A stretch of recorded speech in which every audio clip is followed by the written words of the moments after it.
Bienvenue. Abonnez-vous pour des histoires de croissance, de résilience et de nouveaux départs. Chapitre 1. Adrien Val a abandonné sa femme sous les lustres. La première note de la valse n'était même pas terminée. Un instant, Evelyne se tenait à ses côtés en haut de l'escalier de marbre. Sa main reposait légèrement sur sa manche pendant que les photographes criaient leur nom. L'instant d'après, il avait retiré ses doigts un par un. Il a traversé la salle de bal pour offrir son bras à Sloane Mercer. Sloane avait 29 ans. Elle était experte pour transformer des objets empruntés en déclarations publiques. Et elle portait le bracelet en saphir que la mère d'Evelyne lui avait légué. Les pierres bleues brillaient chaque fois que Sloane levait sa coupe de champagne. Il n'y avait aucune erreur possible. Evelyn connaissait le minuscule défaut en forme de croissant dans la pierre centrale. Sa mère l'avait un jour appelé la preuve que les belles choses n'ont pas besoin d'être parfaites pour être précieuses. « Ne fais pas de scène », a murmuré Adrien en passant devant Evelyne. Il n'avait pas l'air honteux. Il avait l'air impatient, comme si sa trahison était un problème d'organisation qu'elle n'avait pas su gérer. L'annonce de la fusion a lieu ce soir. Je veux que tout le monde voie que la transition est stable. Quelle transition ? A demandé Evelyne. Son regard s'est tourné vers la ligne de caméra. La nôtre. Sloane sera à mes côtés, à partir de maintenant. Tu peux partir après le dîner, discrètement. Mon chauffeur te ramènera à la maison. Autour d'eux, les conversations se sont tues dans un silence attentif. Le gala d'hiver du musée Hyun avait rassemblé 400 personnes. Ses invités contrôlaient les banques, les journaux, les hôpitaux, les galeries et la moitié de l'immobilier commercial de Manhattan. Ils étaient venus pour entendre Adrien annoncer l'achat qui ferait de Vail Meridian le plus grand groupe hôtelier de luxe indépendant de la côte Est. Au lieu de ça, il le regardait se débarrasser de sa femme. Comme si elle était un vieux décor de l'un de ses halls d'entrée. Evelyne a gardé un visage impassible. Pendant 12 ans, elle s'était tenue aux côtés d'Adrien. À travers les restructurations de dettes, les conflits sociaux, les rénovations ratées et la quasi-faillite de l'entreprise de son père. Elle avait réécrit sa première présentation aux investisseurs à 2 heures du matin. Elle l'avait présentée au fonds de pension dont le capital patient avait sauvé 3 de ses hôtels. Elle avait persuadé le trust de sa famille de garantir une ligne de crédit. Alors que tous les prêteurs traditionnels l'avaient refusé, Adrien avait accepté chaque sauvetage avec une gratitude qui ne durait que jusqu'à la fin de la crise. Quelque part en chemin, il avait décidé que la discrétion d'Evelyne signifiait qu'elle n'avait rien apporté du tout. Sloane s'est approchée avec le sourire vif et prudent qu'elle utilisait sur les photos. 6 mois plus tôt, Adrien l'avait engagée comme vice-présidente des partenariats de marque de Vail Meridian. 3 mois après ça, elle avait commencé à apparaître sur des photos de vacances privées. Cadré assez serré pour cacher le visage d'Adrien, mais pas sa montre, son yacht ou la suite présidentielle réservée sous une société écran. Ce matin-là, elle avait posté le bracelet en saphir avec la légende « Certaines femmes héritent d'un passé, d'autres sont choisies pour l'avenir. » « J'espère que nous pourrons être civilisés, » a dit Sloane. Son pouce caressait le bracelet. « Adrien m'a dit que tu n'as jamais aimé ces événements de toute façon. »« Il t'a dit beaucoup de choses qui m'appartiennent, » a répondu Evelyne. Apparemment, le bracelet était seulement le plus facile à emporter. Le sourire de Sloane s'est crispé. Adrien s'est interposé entre elles. Pas pour défendre sa femme, mais pour protéger sa maîtresse de l'embarras. Il était dans le dressing. Il a dit « Tu ne l'as pas porté depuis des années. Ne transforme pas un bijou en crise. » Il est répertorié dans l'inventaire du trust de ma mère. Alors nous demanderons à quelqu'un de mettre à jour l'inventaire. Cette phrase a provoqué un déclic chez Evelyne. Ce n'était pas du chagrin. Le chagrin avait commencé des mois auparavant, par petite mort privée. La première facture d'hôtel inexpliquée. Le premier appel tardif qu'Adrien a pris sur la terrasse. La première fois qu'il a traité Evelyne de froide, parce qu'elle avait demandé pourquoi un fournisseur de la fondation partageait une adresse avec l'appartement de Sloane. Ce qui s'est installé maintenant, c'était une certitude. Il ne croyait pas seulement qu'elle lui pardonnerait. Il croyait que la réalité elle-même pouvait être révisée pour sa convenance. L'orchestre a fait une pause. Un administrateur du musée s'est approché du micro et a souhaité la bienvenue aux invités au bal annuel de la restauration. Adrien a souri à la salle, puis s'est penché assez près pour que seule Evelyne puisse l'entendre. « Tes affaires seront déplacées dans la chambre d'amis Est demain. Sloane a besoin de la suite principale parce que l'équipe de design travaillera depuis la maison avant la tournée de la fusion. J'ai déjà prévenu le personnel. » Evelyn a regardé l'homme qu'elle avait épousé. Son smoking était parfaitement ajusté parce qu'elle s'était souvenue du dernier rendez-vous chez le tailleur, alors que lui avait oublié. Les boutons de manchette étaient un cadeau de son père. La confiance dans sa voix s'était construite année après année, sur la supposition qu'elle réparerait discrètement tout ce qu'il briserait. « Non », a-t-elle dit. Adrien a cligné des yeux. C'était un si petit mot, mais il semblait lui parvenir d'un pays dont il n'avait jamais envisagé l'existence. « Nous en discuterons à la maison. » Il n'y aura pas de discussion à la maison. Sloane a eu un petit rire. Evelyn, la dignité est importante dans un moment comme celui-ci. En effet, a dit Evelyn. C'est pourquoi tu devrais enlever le bracelet de ma mère avant que la sécurité ne soit appelée pour le récupérer. Pour la première fois, un malaise a traversé le visage de Sloane. Adrian a attrapé son poignet et l'a tiré derrière son bras. Si tu la menaces ce soir, je te ferai expulser. Les invités les plus proches l'ont entendu. Plusieurs se sont détournés trop vite, prétendant ne pas avoir entendu. Evelyn a vu la directrice du musée baisser les yeux sur son programme.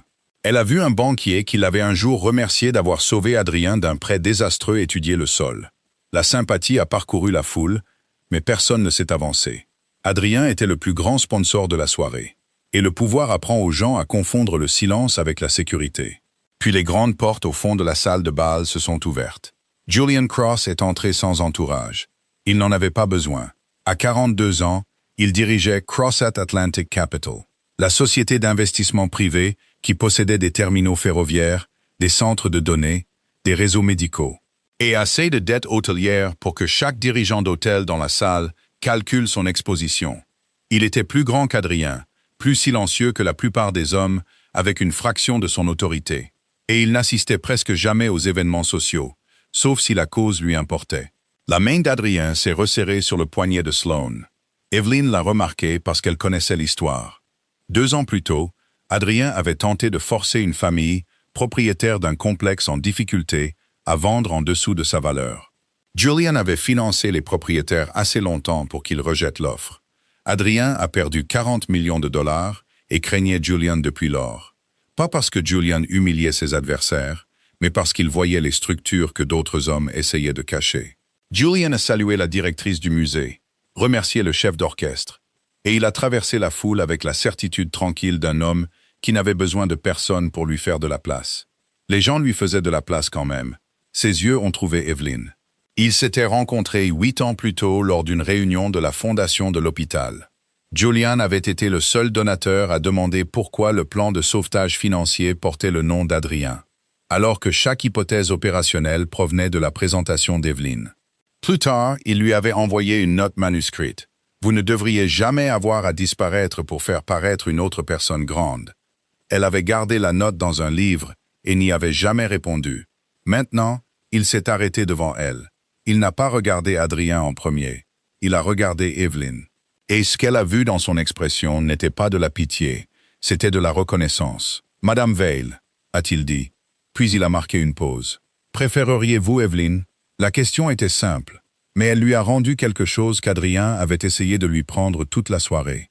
Le droit de se nommer elle-même. « Evelyn, » a-t-elle dit, « est-ce que tout va bien ?» Adrien a eu un rire dédaigneux. « Ma femme est émotive. C'est une affaire privée. » Julian ne détournait toujours pas son regard d'elle. « Je n'ai pas demandé à votre mari. » L'orchestre a commencé les premières mesures de la première danse. Traditionnellement, le plus grand sponsor et son conjoint l'ouvraient. Adrien avait clairement l'intention d'entrer sur la piste avec Sloane, transformant un adultère privé en un couronnement public. Julian a tendu la main à Evelyn. « M'accorderiez-vous la première danse ?»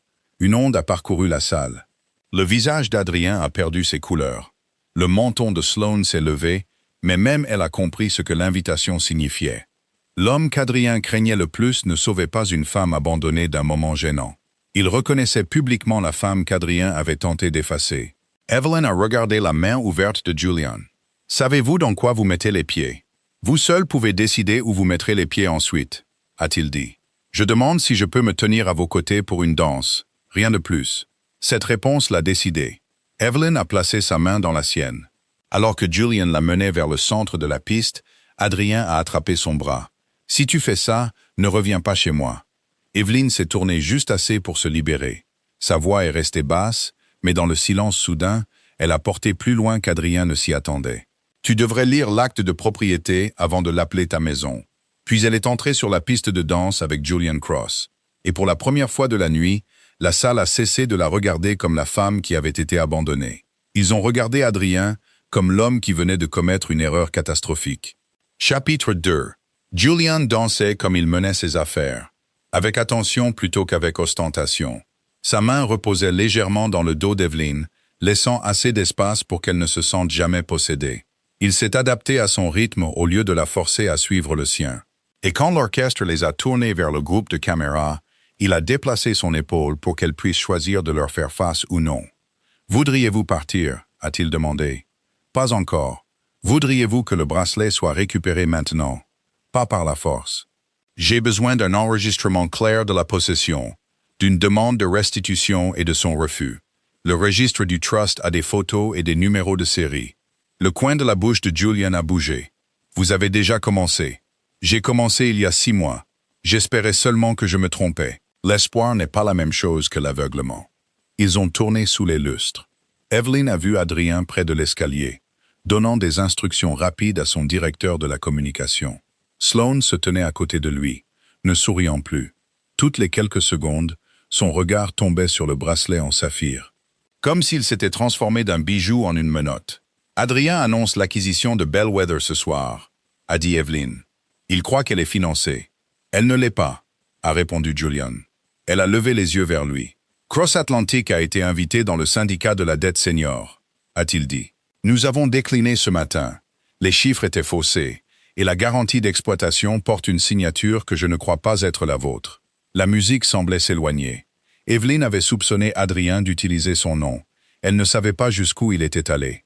Quelle garantie?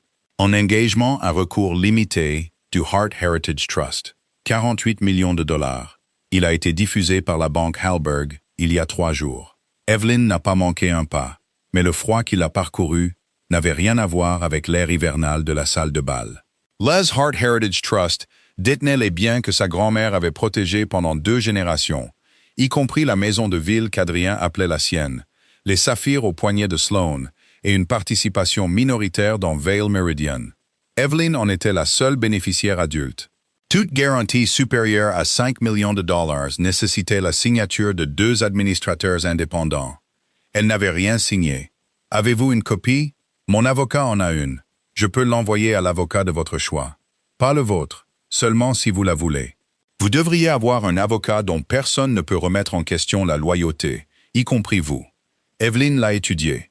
Les hommes dans le monde d'Adrien offraient souvent de l'aide comme un achat. Ils fournissaient une voiture, un avocat, une chambre, puis se comportaient comme si la gratitude avait transféré la propriété. Julian lui donnait des options et se retirait soigneusement du centre de celle-ci. Nora Bennett, a-t-elle dit. Bennett, Shaw et Cole. Elle a représenté ma tante dans un litige de trust. Je connais son travail. Puis-je lui envoyer le document directement et vous mettre en copie? Oui. La première danse s'est terminée. Les applaudissements ont été trop forts, alimentés par l'inconfort et la fascination.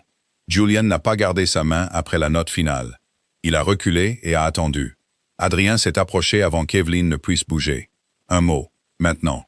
Vous pouvez parler ici, a-t-elle dit. Ses yeux se sont tournés vers Julian. Tu ne comprends pas ce qu'il fait. Cross veut Bellwether. Il le veut depuis des années, et maintenant il t'utilise pour me nuire. As-tu fait circuler une garantie de 48 millions de dollars au nom du trust de ma famille? La colère d'Adrien s'est arrêtée net. La pause a été brève, mais suffisante. C'est un document préliminaire.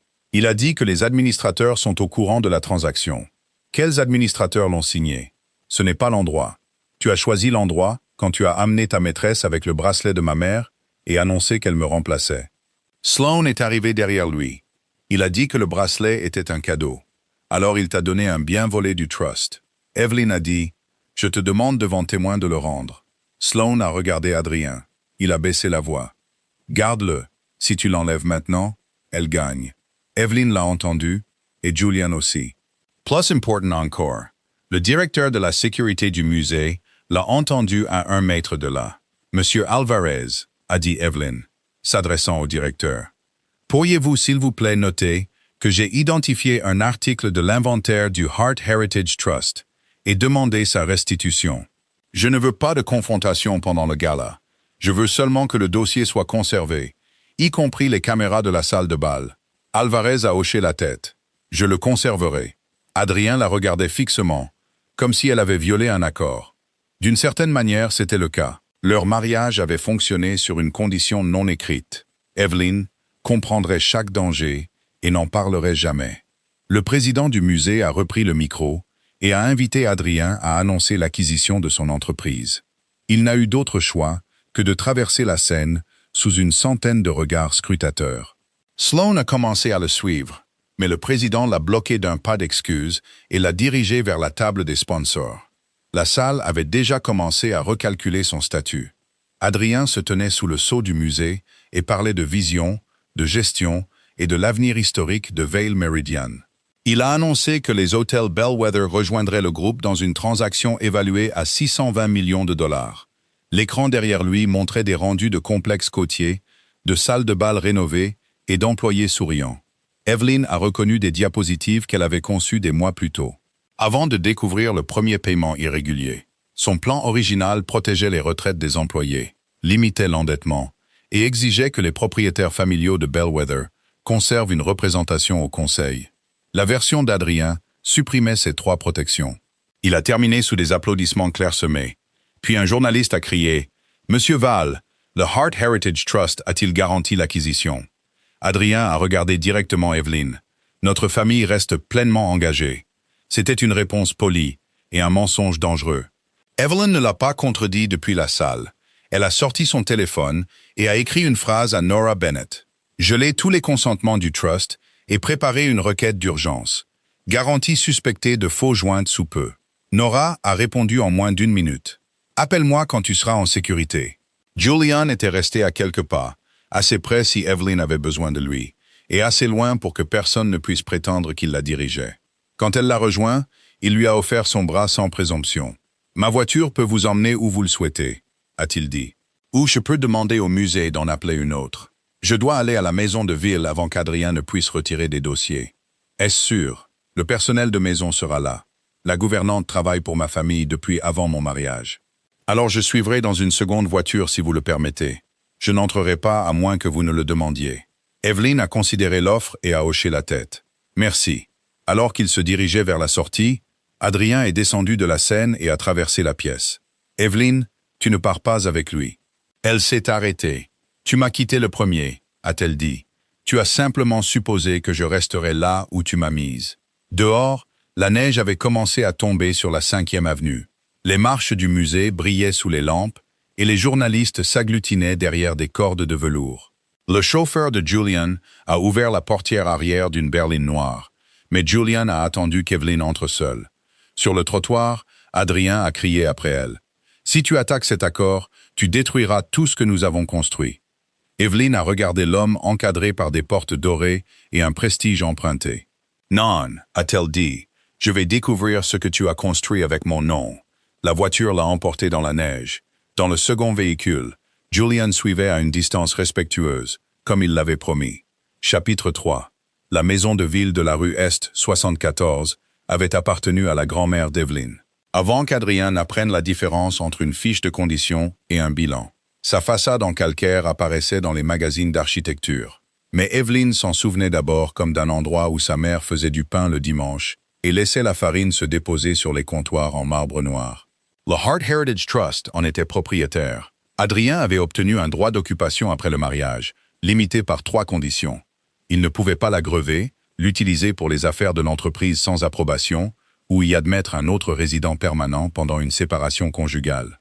Il avait violé les 3 avant minuit. Margaret Ellis, la gouvernante, a ouvert la porte avant qu'Evelyn n'atteigne la dernière marche. À 63 ans, Margaret portait ses cheveux argentés en un chignon soigné et considérait la panique comme une utilisation inefficace du temps. « Madame Vail, a-t-elle dit. Monsieur Vail a demandé au personnel de déplacer vos vêtements dans la chambre d'amis Est. J'ai refusé. Merci. Quelqu'un est-il entré dans mon bureau? Monsieur Vail l'a fait à 18h10 ce soir. Mademoiselle Mercer l'a fait à 18h24. J'ai consigné les 2 entrées dans le registre de la maison. Mademoiselle Mercer a apporté 2 housses à vêtements et une boîte de chez Arden Jewelers. Ses bagages sont dans la suite principale. Evelyn est entrée et a retiré ses gants. « S'il vous plaît, Demandez au personnel de ne rien toucher. Conservez les enregistrements des caméras internes, les serrures électroniques, les livraisons et les comptes de la maison. Nora Bennett enverra un avis de conservation formel ce soir. Le regard de Margaret s'est tourné vers Julian, qui s'était arrêté sur le trottoir plutôt que de suivre Evelyn à l'intérieur. « Monsieur Cross attend dehors », a dit Margaret. Evelyn a jeté un regard en arrière. La neige s'était accumulée sur les épaules de son manteau. Il parlait à son chauffeur, ne faisant aucun mouvement vers la maison. « S'il vous plaît, invitez-le dans la bibliothèque de devant », a-t-elle dit. « Et faites du café. »« Du thé », a dit Julian depuis le seuil, quand Margaret a ouvert la porte plus grand. « S'il y en a ». Margaret lui a adressé un très léger signe de tête approbateur. « Il y a toujours du thé. » Evelyn est montée seule. Dans la chambre principale, 2 housses à vêtements inconnus étaient posées sur le côté du lit d'Adrien. Les cosmétiques de Sloane couvraient la coiffeuse. Une photo de mariage encadrée d'Evelyn et Adrien avait été placée face contre terre sur une chaise, et une photo argentée d'Adrien et Sloane au lac de Côme se tenait à sa place. La cruauté était presque théâtrale, mais les preuves étaient pratiques. Evelyn a photographié chaque objet avec l'heure et le lieu activés. Elle n'a ouvert aucune valise et n'a touché à rien d'autre que la poignée de la porte. Dans son dressing, le coffre-fort mural était ouvert. L'écrin des saphirs était vide, tout comme les compartiments qui avaient contenu les épingles en diamant de sa mère et une parure de boucles d'oreilles anciennes en émeraude. Elle a appelé Margaret à l'étage comme témoin, puis a téléphoné à la société de sécurité du Trust. Les bijoux étaient assurés séparément dans la police du Trust. Tout transfert nécessitait la reconnaissance signée d'Evelyn, et il n'y en avait aucune. « Voulez-vous la police ?» a demandé Margaret. « Nora d'abord. Je veux distinguer ce qui manque, ce qui est simplement déplacé, et ce que Sloane possède. Ensuite, nous ferons un rapport précis. » Evelyn ne voulait pas d'un raid spectaculaire conçu pour les gros titres. Elle voulait une chaîne de possession qu'aucun avocat de la défense ne pourrait briser. Dans le bureau, un tiroir verrouillé avait été forcé. La vieille plaque de laiton était tordue près de la serrure. 3 dossiers manquaient. L'analyse de Bellwether, la matrice de consentement du Trust Heart et le calendrier des restrictions des donateurs pour la Fondation Vail Meridian. Adrien l'avait un jour taquiné de garder des copies papier dans une armoire ignifuge. Il ne savait pas que chaque page avait déjà été numérisée dans une archive protégée, gérée par une société d'archivage indépendante. Son téléphone a sonné. La voix de Nora Bennett était calme et sèche. « J'ai la garantie que l'avocat de Julian a envoyé. Votre signature est une reproduction de haute qualité, mais ce n'est pas un original. Le bloc notarial appartient à une commission qui a expiré l'année dernière. Une supposée signature d'administrateur provient d'un homme décédé il y a 14 mois. » Evelyn s'est assise derrière son bureau. Pendant un instant, la pièce s'est rétrécie au halo vert de la lampe de lecture. Adrien savait que Robert Hale était mort. Elle a dit qu'il avait assisté aux funérailles. Alors ce n'est pas une paperasserie négligente. C'est une fraude. J'ai informé les administrateurs actuels et le conseiller juridique général de la banque Halberg. Aucun actif du Trust ne peut être utilisé jusqu'à ce que l'authentification soit complète. Je prépare une ordonnance de restriction d'urgence couvrant la maison de ville, le portefeuille du Trust et les biens personnels inventoriés. Incluez les bijoux et les enregistrements de sécurité. Informez également Vail Meridian que tous les dossiers de la Fondation sont sous séquestre judiciaire. Pourquoi la Fondation? L'appartement et les voyages de Sloane apparaissent dans les paiements des fournisseurs. J'ai vu une adresse partagée il y a 6 mois. Adrien m'a dit que c'était un studio de production. Nora est restée silencieuse un instant. Avez-vous des dossiers? Assez pour commencer, pas assez pour accuser. C'est cette distinction qui me fait aimer vous représenter. Je serai là dans 40 minutes avec un agent du Trust et une équipe d'imagerie forensique. Ne le confrontez pas. Quand Evelyn a terminé l'appel, elle a trouvé Julian dans l'embrasure de la porte. Il tenait 2 tasses de thé, mais n'était pas entré dans la pièce. Margaret a dit que celle-ci est sans sucre. Il a dit « Vous pouvez entrer ». Il a posé une tasse près d'elle. Ses yeux ont balayé une fois le tiroir endommagé, puis sont revenus sur son visage. « Est-ce que ça va toujours ?»« Non », a dit Evelyn. C'était la première réponse complètement honnête qu'elle avait donnée cette nuit-là. Mais je suis lucide. La lucidité est utile. Vous n'avez pas à prétendre que ça ne fait pas mal. Elle a enroulé ses 2 mains autour de la tasse chaude. Adrien a falsifié la signature d'un administrateur décédé. Il a utilisé les actifs de ma famille pour soutenir un accord qui prive des centaines d'employés de leur retraite. Alors vous arrêterez l'accord. Vous dites ça comme si vous n'aviez aucun intérêt à acheter Bellwether vous-même. J'ai un intérêt. Je vous l'ai dit quand nous avons dansé. Si Bellwether a besoin d'un acheteur après ça, CrossAt Atlantic pourrait faire une offre. Vous devez supposer que je protégerai mes investisseurs. Evelyn a apprécié la réponse plus qu'une déclaration de pureté. Et si ma meilleure solution entre en concurrence avec la vôtre, alors je serai en concurrence avec vous, loyalement. Adrien n'a jamais cru que la concurrence pouvait être loyale. Adrien croit que toute personne qu'il ne peut pas contrôler est un ennemi. Avant qu'Evelyn ne puisse répondre, la porte d'entrée a claqué. La voix d'Adrien a rempli le foyer. « Où est ma femme ?» Margaret a répondu quelque chose de trop bas pour être entendu. Ses pas ont frappé les escaliers, rapides et lourds. Il est entré dans le bureau, a vu Julian et s'est arrêté. « Sortez de ma maison. » Julian est resté près de la fenêtre. Evelyn m'a invité. Je parlais à vous deux. Evelyn a ouvert le dossier de l'acte de propriété sur son ordinateur et a tourné l'écran vers Adrien. Le trust possède cette propriété. Votre licence d'occupation prend fin sur notification écrite de séparation ou de rupture. Le déménagement des affaires de Sloan dans la suite principale a créé une rupture. Tenter de nantir la propriété en a créé une autre. Sa colère s'est transformée en calcul. Tu ne m'expulserais pas. La presse te détruirait. Je ne t'expulse pas ce soir. Nora te signifiera un préavis qui te donne le délai requis par la loi. Pendant cette période, tu pourras utiliser les chambres d'Amy West. Ma suite, mon bureau et les biens du trust seront sécurisés. Sloan n'a aucun droit de rester. Tu as planifié ça. Tu as apporté ces bagages ici avant de me dire que le mariage était terminé.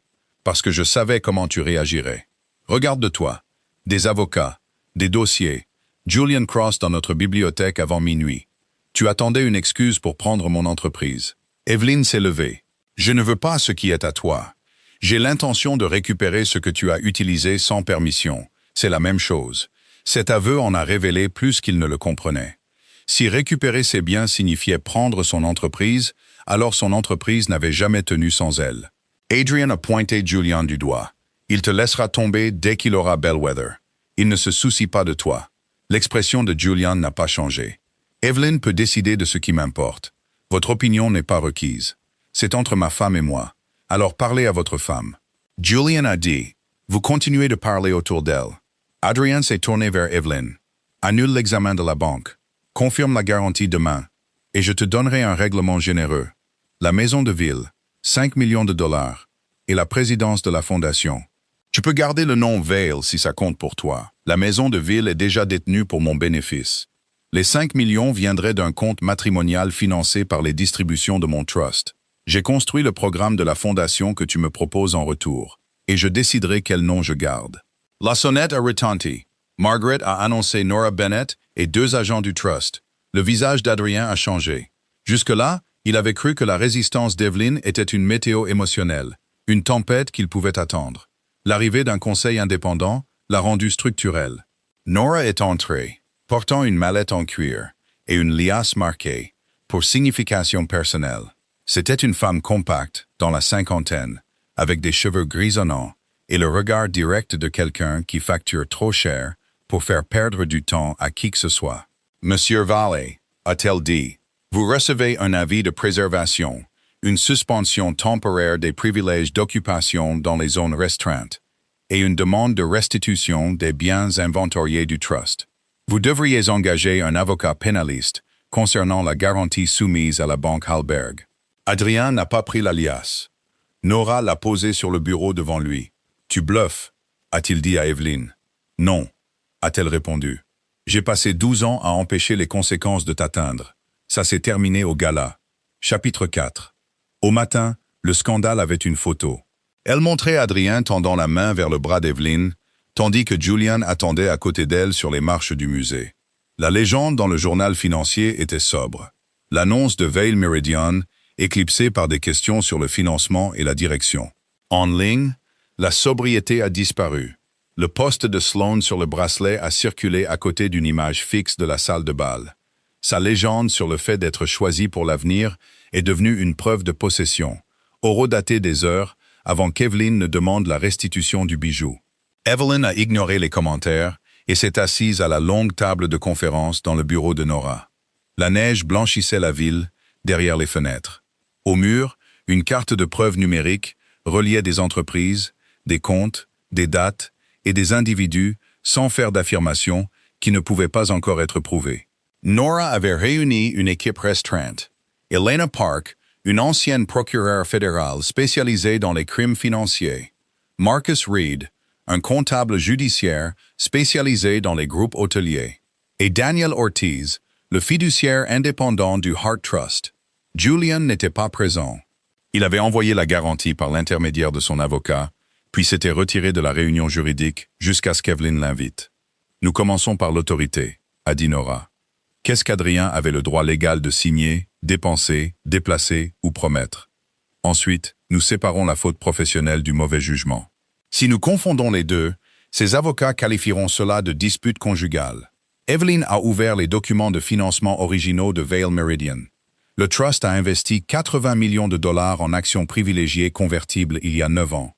Adrien l'a toujours décrit publiquement comme un prêt familial. Ce n'en est pas un. S'il commet une fraude, tente un changement de contrôle non autorisé ou provoque une violation substantielle de l'obligation fiduciaire, les actions se convertissent selon une formule basée sur la dernière évaluation auditée. Marcus a lu la clause 2 fois. À l'évaluation actuelle, la conversion placerait le trust à 38%, avec les 12% des fonds de pension des employés et le pool d'options de la famille Bellwether. Adrien perd le contrôle, a dit Evelyn. En supposant que le fonds de pension vote contre lui, a répondu Marcus. Il le fera si les actifs des employés ont été menacés. Le fonds a une obligation indépendante. Evelyn n'avait pas l'air triomphante. Près de 4000 personnes travaillaient pour Vail Meridian. Une conversion imprudente pourrait effrayer les prêteurs, geler la construction et coûter leur emploi à des employés innocents. Elle voulait qu'Adrien soit démis de ses fonctions, sans détruire la structure qu'elle avait passé des années à stabiliser. Le premier examen comptable a montré que ce risque était réel. En 18 mois, 11 millions de dollars avaient été transférés de la Fondation Vail Meridian à 3 fournisseurs d'événements et de médias. Un fournisseur partageait un agent enregistré avec une entité qui louait l'appartement de Sloan. Un autre avait acheté des bijoux chez Ardan et les avait classés comme reconnaissance de donateur. Un troisième avait payé des vols privés les week-ends où aucun événement de la Fondation n'avait lieu. Les chiffres seuls ne prouvaient pas qu'Adrien avait ordonné les paiements. Les approbations, si. Ces identifiants électroniques apparaissaient sur chaque virement supérieur à 200 000 dollars. 2 portaient le nom d'Evelyn comme co-approbatrice. Bien qu'elle ait été en Suisse lors d'une transaction et dans une salle de réveil d'hôpital lors d'une autre. « J'ai été opérée cette semaine-là », a-t-elle dit en regardant la date. Les registres d'accès de l'hôpital montreront que mon téléphone était dans un coffre-fort pendant l'intervention. Elena a hoché la tête. « Bien, nous obtenons ces registres par consentement et préservons les journaux des appareils. Nous ne disons pas à Adrien ce qui réfute la signature, jusqu'à ce que son avocat s'engage sur une version. Ils ont travaillé pendant 6 heures. Evelyn a fourni des calendriers, des procès-verbaux de conseil, des révisions de politique de mots de passe, et le nom de la directrice de la sécurité de l'information qu'Adrien avait licenciée après qu'elle se soit opposée au partage des identifiants de direction. Avec chaque document, la forme de la trahison s'élargissait.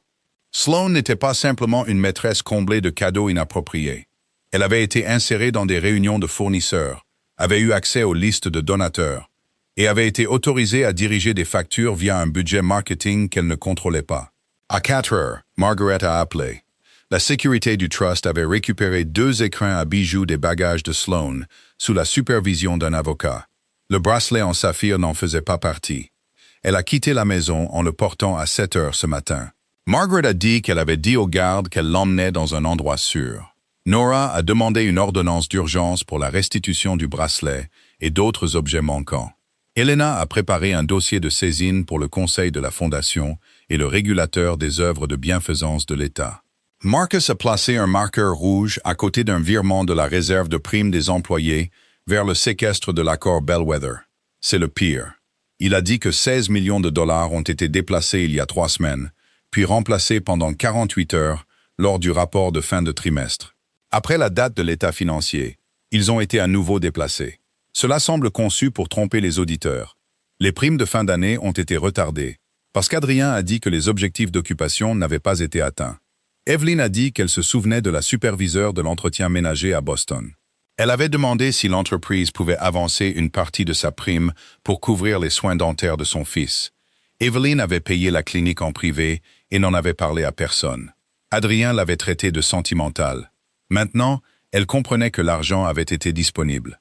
Il l'avait pris pour faire croire que son acquisition était financée. Avertissez les fiduciaires des retraites et des primes, a-t-elle dit doucement. Nous protégeons les employés avant de faire toute démarche publique. Nora a fermé le dossier. Cela pourrait donner à Adrien le temps de transférer plus d'actifs. Alors demandez des restrictions sur les comptes, mais aucune annonce jusqu'à ce que la paye soit isolée et que les opérations hôtelières aient un crédit d'urgence. Cross Atlantic pourrait fournir une facilité de financement en possession du débiteur si les choses se détériorent, a dit Marcus. Evelyn a secoué la tête. Pas sans des conditions compétitives.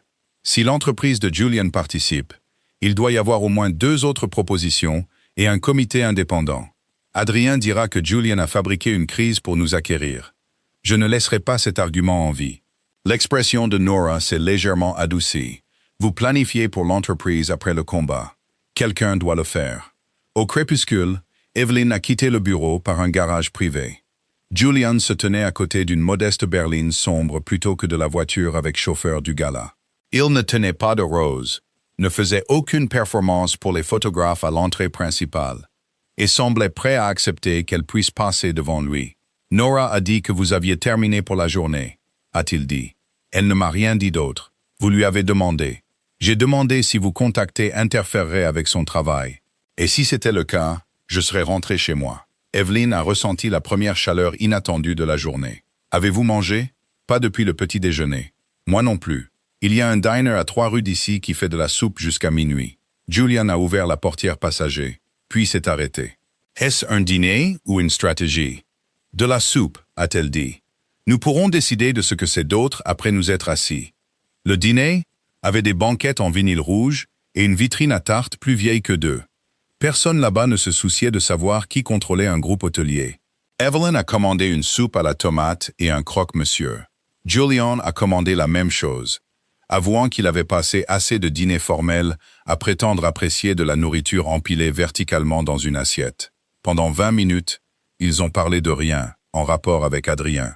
Julian lui a dit que sa sœur cadette dirigeait un programme artistique dans une école publique et le harcelait pour qu'il juge des concours de sculpture pour enfants.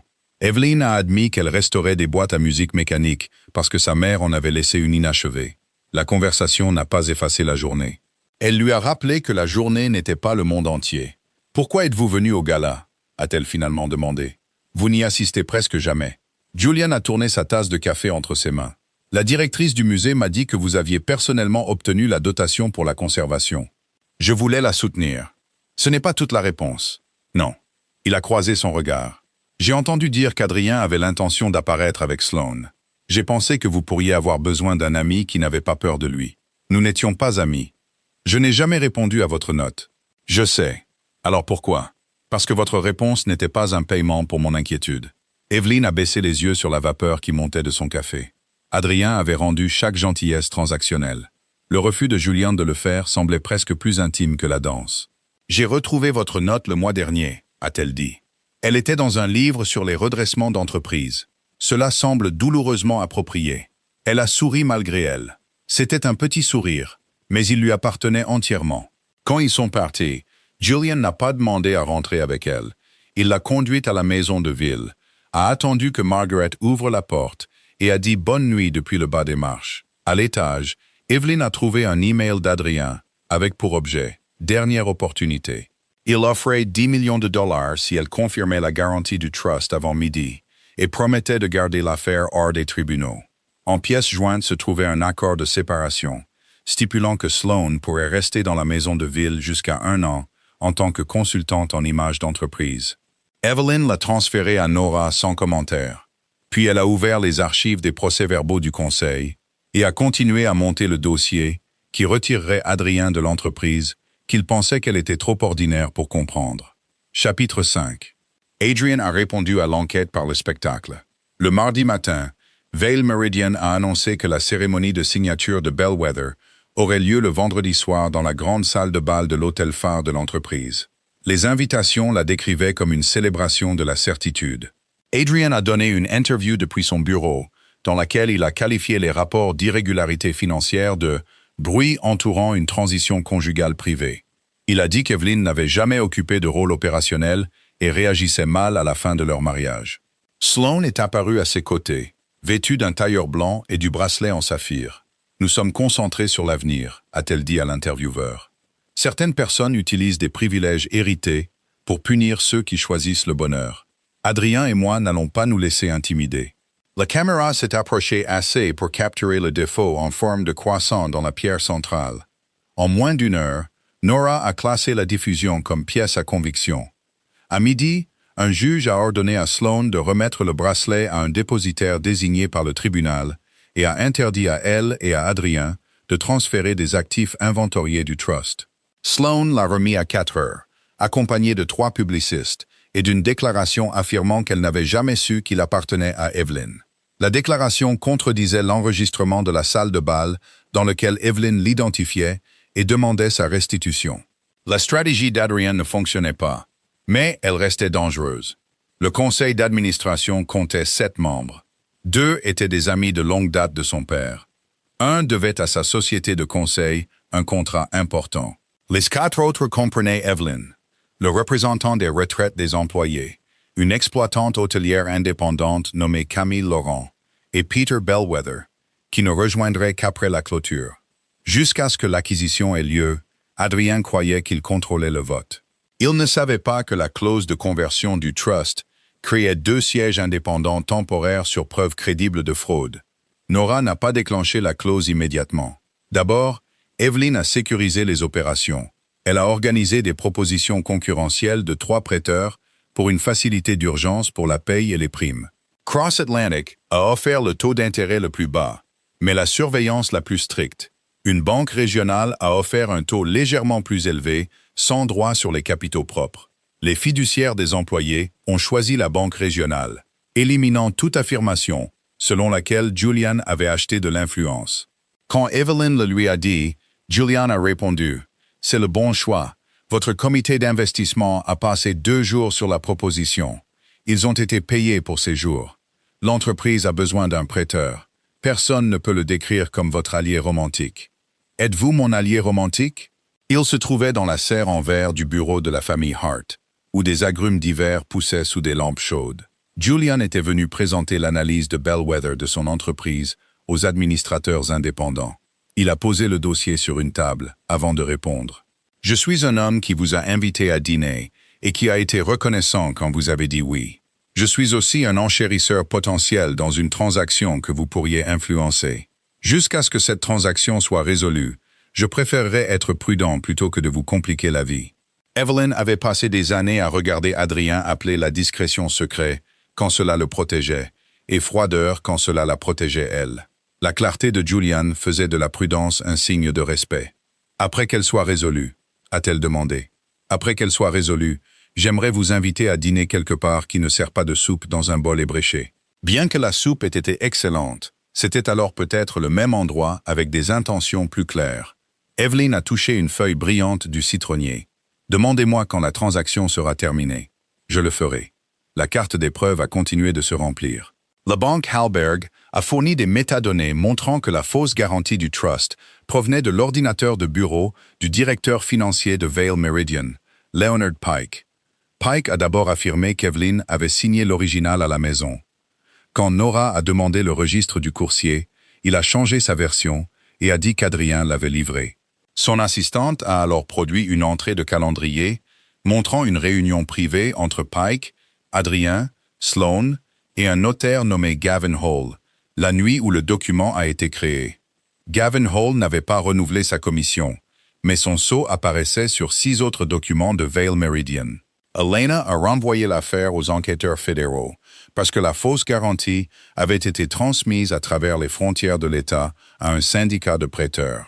Le régulateur des œuvres de bienfaisance de l'État a ouvert une enquête parallèle sur les paiements de la Fondation. Sloan a répondu en supprimant des centaines de publications sur les réseaux sociaux. Elle était trop tard.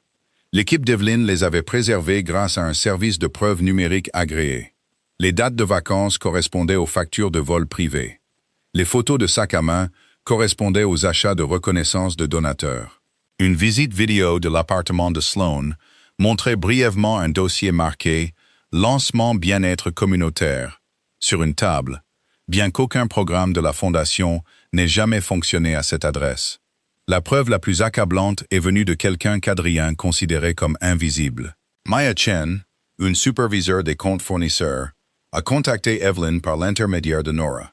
Elle a apporté un carnet personnel et des copies de rapports d'exception interne. Pendant 9 mois, Mia avait remis en question les factures des fournisseurs de Sloan. Leonard Pike lui a ordonné de les traiter et a supprimé son accès d'approbation quand elle a refusé.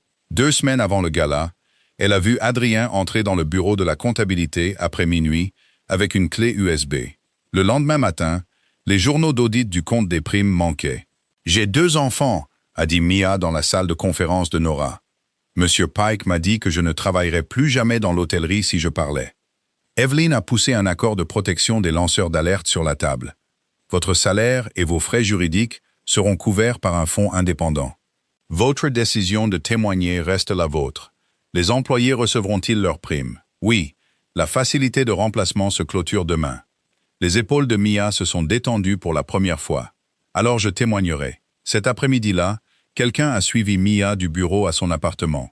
L'homme a photographié ses enfants dans une aire de jeu et a laissé une enveloppe sous sa porte, contenant une copie de son dossier personnel confidentiel. Les caméras de l'immeuble ont capturé son visage et la plaque d'immatriculation d'une société de sécurité utilisée par le bureau privé d'Adrien. La réponse d'Evelyn a été immédiate. Elle a déménagé Maya et ses enfants dans un appartement sécurisé avec le consentement de Mia, a averti les procureurs et a demandé une ordonnance de protection élargie. Julian a offert son équipe de sécurité d'entreprise. Evelyn n'a accepté que 2 spécialistes, après que Nora a confirmé qu'il rendrait compte à l'avocat de Mia, pas à Julian. Il intensifie parce qu'il est en train de perdre, a dit Elena.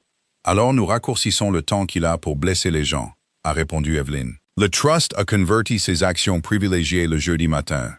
2 juges à la retraite ont rejoint le conseil d'administration de Vail Meridian en tant que directeur indépendant temporaire. Camille Laurent a convoqué une session d'urgence pour le vendredi à 6 heures, 1 heure avant la cérémonie de signature d'Adrien. La vie exigeait la présentation du financement de Bellwether, des transferts de la Fondation, des fonds des employés et de l'authenticité de toutes les garanties. Adrien a essayé d'annuler la réunion. Quand la secrétaire générale a refusé, il l'a licenciée. Les directeurs temporaires l'ont réintégré en 12 minutes. Il a ensuite téléphoné à Evelyn. « Comprends-tu ce qui se passe si Bellwether se retire » a-t-il exigé. « Le marché pensera que nous sommes insolvables. Des milliers de personnes te blâmeront. Bellwether n'est pas la menace. Ton financement l'est. Je peux encore faire disparaître tout ça. Confirme que tu as autorisé la garantie. Je démissionnerai après l'acquisition et te laisserai nommer un directeur général professionnel. Et l'argent de la fondation? Une erreur comptable. Les primes des employés? Une gestion temporaire de la liquidité. La signature de l'administrateur décédé? Silence. Puis sa voix a changé. La colère s'est dissipée pour laisser place au ton intime qu'il utilisait autrefois pour lui demander de résoudre un problème que personne d'autre ne pouvait régler. « Evie, nous avons construit ça ensemble. Je sais que je t'ai blessé. Sloan était une erreur, mais ne détruis pas ta propre vie pour me punir. Viens dans la salle de bal demain. Tiens-toi à mes côtés pendant 10 minutes. Une fois l'accord conclu, nous pourrons tout gérer en privé. » Pendant 12 ans, cette voix avait activé un vieil instinct en elle. Protéger l'entreprise, protéger les employés, protéger le nom de la famille, protéger Adrien, du coup d'être Adrien. L'instinct était toujours là. Elle le comprenait simplement maintenant. « Je serai dans la salle de bal », a-t-elle dit, « mais je ne me tiendrai pas à tes côtés. » Chapitre 6. Le vendredi soir, Adrien est entré dans la grande salle de bal de Vail Meridian, au son d'une fanfare écrite pour une victoire qui n'existait plus. Il avait refusé d'assister à la réunion d'urgence du conseil d'administration à l'étage. À la place, Leonard Pike est apparu par vidéo, a prétexté une maladie et a invoqué son droit à un avocat. Adrien a envoyé une lettre de 3 paragraphes qualifiant la réunion d'illégale. Les directeurs ont poursuivi sans lui. À 6h35, après avoir examiné la fausse garantie, les transferts de comptes restreints et le rapport d'intimidation de témoins, le Conseil a voté par 6 voix contre 1 pour suspendre Adrien en tant que directeur général et démettre Leonard Pike de ses fonctions de directeur financier. Le seul vote de soutien d'Adrien est venu du vieil ami de son père. Une deuxième résolution a renvoyé les preuves aux autorités fédérales et étatiques. Une troisième a nommé Evelyn présidente exécutive par intérim avec un mandat restreint. Protéger les employés, préserver les opérations hôtelières et mener un examen indépendant. Evelyn n'a accepté qu'après que le Conseil a ajouté un délai de 90 jours et une recherche d'un directeur général permanent. Cela ne peut pas devenir un trône familial avec une personne différente assise dessus, a-t-elle dit. À 7 heures, les portes de la salle de bal se sont ouvertes pour la cérémonie de signature. Adrian se tenait sur scène sous une projection des logos de Vail Meridian et Bellwether. Sloan portait une robe rouge et un collier de diamants, pris dans l'inventaire de reconnaissance des donateurs de l'entreprise. Elle avait rendu le bracelet en saphir, mais pas le besoin d'afficher la possession. Les journalistes remplissaient les rangées du fond. Prêteurs, investisseurs, employés et donateurs de la fondation étaient assis à des tables blanches face à la scène. Adrien avait ordonné à la sécurité d'interdire l'accès à Evelyn, Nora et aux directeurs indépendants. Le chef de la sécurité de l'hôtel a refusé, car Adrien n'avait plus l'autorité pour donner cet ordre. Quand Evelyn est entrée, Julian marchait à ses côtés. Il portait la même expression composée qu'il avait au gala du musée, mais ce soir, il n'était pas le centre de l'attention de la salle. C'était Evelyn.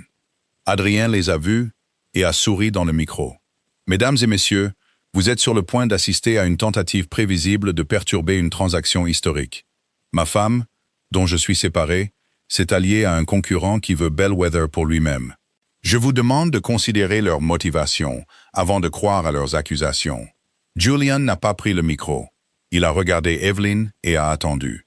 Elle est montée sur scène seule. « Votre conseil d'administration vous a suspendu il y a 25 minutes, a-t-elle dit. Adrien a ri.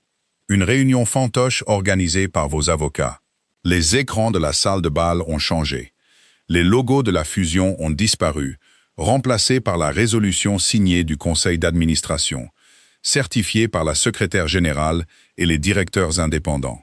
Un murmure a parcouru les tables. La réunion a été convoquée en vertu de la section 7 des statuts. Après que le Hart Heritage Trust a converti ses actions privilégiées, a dit Evelyn. Vous avez été notifié. Vous avez choisi de ne pas y assister. Vous ne pouvez pas convertir ces actions sans motif. Le motif est défini dans l'accord de financement. La soumission d'une fausse garantie de trust est un motif valable. L'écran a affiché la garantie de 48 millions de dollars. À côté, sont apparues la carte de signature authentique d'Evelyn, l'avis de décès de Robert Hale et la commission expirée de Gavin Hall. Chaque élément portait une étiquette de source et une date de vérification. Le sourire d'Adrien a disparu. C'est un document confidentiel. Éteignez-le. Il a été soumis à 7 prêteurs externes comme preuve de financement. Vous l'avez rendu pertinent pour cette transaction. Peter Bellwether s'est levé de la table de devant. Il avait 71 ans, une barbe blanche et l'attitude patiente d'un homme qui avait passé 50 ans à écouter avant de négocier. « Monsieur Val, a-t-il dit, avez-vous affirmé que cette garantie était valide? Nos avocats étaient encore en train de la finaliser. » Evelyn avait donné son accord de principe. « Non, a dit Evelyn. Adrien s'est retourné contre elle. « Tu as approuvé le plan d'acquisition? » J'ai approuvé un plan qui protégeait les retraites des employés, limitait l'endettement et maintenait la gouvernance de la famille Bellwether. Tu as supprimé ces conditions. Je n'ai jamais approuvé de garantie du trust. L'écran a montré 2 versions du mémorandum d'acquisition. L'historique du document d'Evelyn enregistrait les protections. La version ultérieure d'Adrien les supprimait et remplaçait la source de financement par un soutien familial. Les métadonnées montraient Leonard Pike comme l'éditeur. Sloan s'est dirigé vers les coulisses.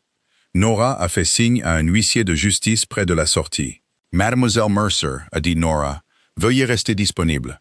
Le collier que vous portez est soumis à l'ordonnance de préservation des actifs. » Sloan a touché les diamants. « Adrien me l'a donné. C'est la 3e fois que vous admettez publiquement la possession d'un bien contesté. » Nora a répondu. « Vous devriez peut-être cesser de nous aider. » Des rires nerveux ont éclaté dans la salle de bal. Le visage de Sloan a rougi. Adrien a saisi le bord du pupitre. C'est une performance de vengeance conjugale. Rien de tout cela ne change le fait que l'entreprise est financièrement saine. Alors les comptes devraient parler, a dit Evelyn. Marcus Reed l'a rejoint sur scène. Il avait été nommé conseiller forensique spécial par le Conseil, ce qui lui donnait l'autorité de présenter des conclusions préliminaires. Les écrans se sont remplis d'une simple chronologie. 11 millions ont quitté la fondation via 3 fournisseurs. 6 millions ont quitté la réserve de primes des employés, sont revenus brièvement pour le rapport de fin de trimestre, puis sont repartis. Vol privé, appartement de Sloan, bijoux et voyages de luxe correspondaient à des factures intitulées « Sensibilisation communautaire » et « Gestion des donateurs ». L'identité de Maya Chen a été gardée secrète, mais ces rapports d'exception sont apparus avec des dates et des pistes d'approbation. Les identifiants d'Adrien autorisaient chaque transfert majeur. Une diapositive distincte montrait la suppression des journaux d'audit et l'accès nocturne depuis son appareil de direction. Ce sont des conclusions préliminaires, a dit Marcus. Elles ont été préservées par imagerie forensique indépendante et renvoyées aux autorités compétentes. Ce ne sont pas des erreurs comptables. Les employés assis près du fond ont commencé à parler entre eux. L'un s'est levé et a crié « Où sont nos primes ?» D'autres l'ont rejoint. Gouvernantes, directeurs régionaux, chefs et superviseurs de la maintenance avaient été invités pour servir de symbole de l'avenir de l'entreprise fusionnée. Adrien s'attendait à ce qu'ils l'applaudissent. Maintenant, il réclamait l'argent qu'il avait pris. Evelyn s'est approchée du micro. La réserve des employés a été restaurée grâce à une facilité de crédit relais indépendante approuvée par les fiduciaires du fonds. Les primes retardées seront payées lundi avec intérêt. Aucun compte de paie d'hôtel n'est gelé. Aucun employé ne perdra sa couverture médicale à cause de cette enquête. La colère des employés n'a pas disparu, mais sa direction a changé.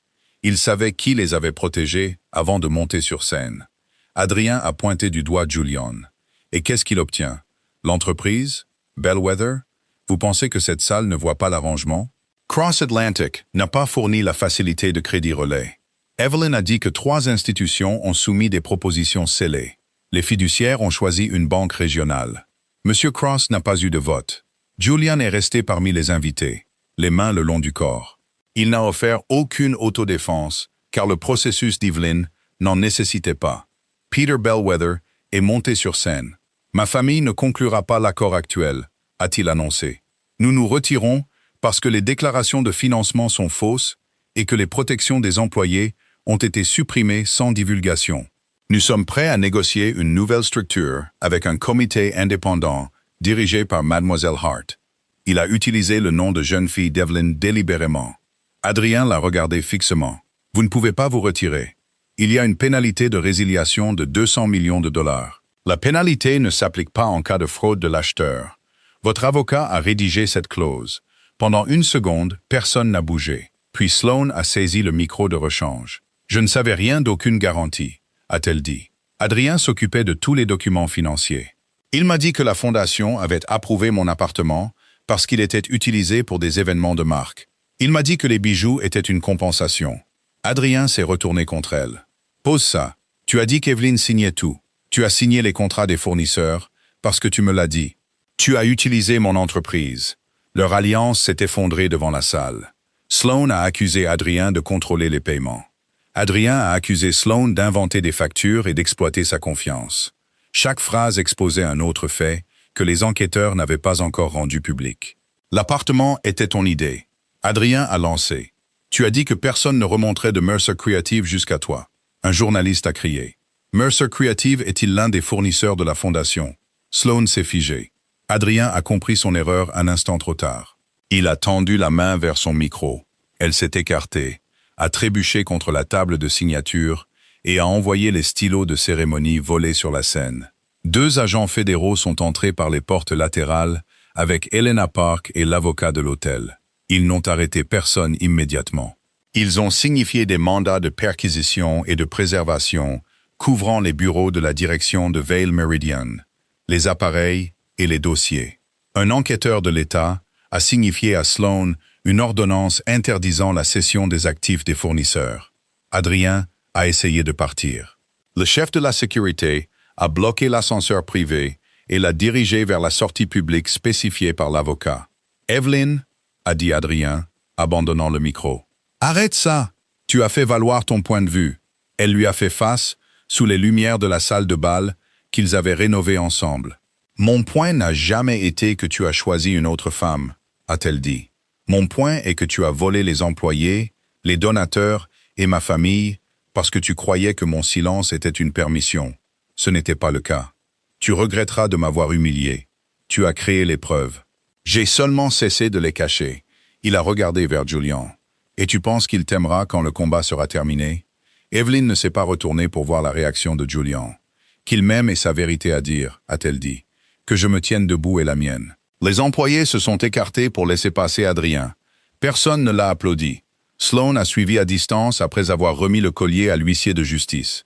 Les caméras les ont enregistrés tous les deux, partant par le couloir de service, parce que l'entrée de la salle de bal avait été fermée pour les enquêteurs. Au gala du musée, Adrien avait laissé Evelyn sous les lustres et s'attendait à ce que la salle l'oublie. Maintenant, toute la salle le regardait quitter une scène qu'il ne contrôlait plus. Chapitre 7. Les conséquences ne sont pas arrivées comme un son dramatique unique. Elles sont arrivées sous forme de serrures qui changent, de comptes gelés, d'avocats qui appellent, et de gens qui répondaient autrefois à Adrien à la première sonnerie, laissant maintenant ces messages aller sur la messagerie vocale. Les agents fédéraux ont copié les serveurs de la direction toute la nuit. Le samedi matin, ils avaient récupéré les journaux d'audit qu'Adrien croyait avoir effacés. Le programme de suppression avait supprimé les enregistrements visibles, mais pas la sauvegarde miroir conservée par l'assureur en cybersécurité de l'hôtel. La sauvegarde montrait que l'appareil d'Adrien avait accédé à la réserve de primes, copié l'image de la signature stockée d'Evelyn et ouvert un fichier numérisé contenant la signature de l'administrateur Robert Hale. Leonard Pike a remis son ordinateur portable et a commencé à négocier sa coopération avant le déjeuner. Il a admis qu'Adrien lui avait ordonné de construire la fausse garantie après que la banque Hallberg a refusé de considérer le soutien familial verbal comme une garantie. Pike avait prévenu que la signature de l'administrateur décédé serait découverte. Adrien a répondu que personne n'examinerait le document avant la clôture, quand l'entreprise combinée pourrait se refinancer et le remplacer. Pike a également identifié Gavin Holt comme l'homme qui a apposé le sceau de notaire expiré. Holt a été arrêté alors qu'il tentait d'embarquer sur un vol pour le Panama avec 70 000 $ en espèces. Les numéros de série correspondaient à un retrait de Mercer Creative 2 jours plus tôt. Sloan a engagé un avocat pénaliste et a offert au procureur ses messages avec Adrien. Elle semblait croire que la coopération la transformerait de participante en victime. Les messages montraient bien Adrien lui ordonnant de créer des factures, de cacher des achats personnels et de dire aux auditeurs que son appartement accueillait des événements pour les donateurs. Il montrait aussi Sloan, exigeant des paiements plus importants, suggérant de fausses descriptions et se moquant des employés qui se plaignaient. Elle avait aidé à prouver les crimes d'Adrien. Elle avait aussi prouvé les siens. Le conseil d'administration de Vail Meridian a licencié Adrien pour faute grave le lundi. Son contrat de travail lui refusait toute indemnité s'il commettait une fraude ou mettait en danger des actifs caritatifs réglementés. L'entreprise a récupéré 3 ans de rémunération incitative et a annulé les actions non acquises. Les banques ont invoqué des garanties personnelles liées à 2 développements spéculatifs qu'il avait poursuivis sans l'approbation du conseil. Le penthouse, qu'il louait secrètement pour Sloan, a été saisi en vertu d'une ordonnance de préservation civile. Son club l'a suspendu. La fondation de l'hôpital a retiré son nom d'une aile avant la fin de la semaine. Evelyn n'a célébré rien de tout cela. Elle a passé le lundi matin à rencontrer les directeurs généraux des hôtels et les représentants syndicaux. L'après-midi, chaque prime d'employé retardée avait été déposée avec intérêt. Le mardi, elle a mis en place une ligne d'assistance indépendante, administrée en dehors de la direction de l'entreprise. Le mercredi, elle a demandé au conseil de financer un soutien psychologique et juridique pour les employés qui avaient subi des représailles. Les gens appelleront ça un aveu de responsabilité, a prévenu un directeur. C'est un aveu de responsabilité, a répondu Evelyn. L'entreprise a bénéficié de leur silence. L'entreprise peut payer le coût de leur vérité. Maya Chen a accepté une promotion au poste de directrice de l'intégrité des paiements. Seulement après qu'Evelyn lui a assuré qu'elle pourrait refuser toutes les interviews publiques. la directrice de la sécurité de l'information licenciée, est revenue en tant que consultante externe, pas en tant qu'employée, préservant son indépendance pendant qu'elle reconstruisait les contrôles d'accès. Chaque paiement de la direction nécessitait désormais les approbations de 2 départements et un rapport automatisé au comité d'audit. Adrien a attaqué ces changements par voie de presse. Il a décrit Evelyne comme une héritière protégée, s'emparant d'une entreprise qu'elle ne savait pas diriger. L'affirmation a survécu moins d'une journée. D'anciens cadres, prêteurs et propriétaires d'hôtels ont commencé à produire des emails qui documentaient son travail. Un banquier à la retraite a publié le plan de restructuration original qui a sauvé Vail Meridian 9 ans plus tôt. Il portait les métadonnées d'auteur d'Evelyne et la note manuscrite d'Adrien. Fait en sorte que ça sonne comme moi. La phrase est devenue un titre de journal. Evelyne a refusé les demandes d'interview de Victoire. Elle a publié une seule déclaration.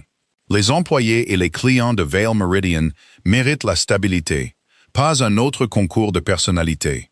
L'enquête indépendante se poursuivra et ses conclusions seront traitées par les processus juridiques et de gouvernance appropriés. Julian n'a envoyé aucun commentaire public non plus. Cross Atlantic s'est officiellement retiré du processus d'appel d'offres pour Bellwether tant qu'Evelyn restait présidente par intérim. Son comité d'investissement a enregistré le conflit et a nommé un observateur extérieur pour confirmer qu'aucune information confidentielle de Vail Meridian n'entrait dans ses décisions de portefeuille. « Vous n'étiez pas obligé de vous retirer », a dit Evelyn lorsqu'ils se sont rencontrés pour une promenade à Central Park 2 semaines après la confrontation de la salle de bal. Des branches nues se courbaient au-dessus du chemin. Ils se déplaçaient, sans que la sécurité soit assez proche pour les entendre. Bien que 2 officiers discrets soient restés à portée de vue, car les procureurs considéraient toujours l'intimidation de Mia comme une menace active. Si, je le devais. Julian a dit, « Bellwether est un bon actif. Vous êtes plus importante qu'un actif. Et je ne veux pas que l'un de nous se demande si je me suis tenu à vos côtés pour l'atteindre. Ça a l'air cher. Les bonnes décisions le sont parfois. L'erreur d'Adrien a été de croire qu'une décision n'avait de valeur que si quelqu'un d'autre en payait le coût. » Evelyn s'est arrêtée près du lac gelé. « Vous avez le droit de vouloir des choses, Julian. Je veux dîner avec vous quand la transaction sera résolue. Vous vous en souvenez? Je me souviens de la plupart des choses que vous dites. » Elle a regardé les enfants glisser prudemment sur une parcelle de glace surveillée. Le conseil pourrait rejeter Bellwether. Cela pourrait prendre des mois. Alors j'attendrai des mois. Et si je décide que je ne suis pas prête, alors l'attente aura protégé une amitié qui en vaut la peine. Il n'y avait pas de réponse intelligente à cela. Evelyn a glissé sa main dans la sienne. Pas comme un message public ou une récompense, mais parce qu'elle voulait sentir sa chaleur. Julian a fermé doucement ses doigts et a continué à marcher à son rythme. La procédure de divorce a avancé plus vite que l'affaire pénale. Adrien a contesté la validité du contrat de mariage, puis a abandonné la contestation quand Nora a programmé des dépositions sur des comptes non divulgués. Il a exigé la maison de ville, affirmant que les améliorations conjugales avaient créé un droit de propriété.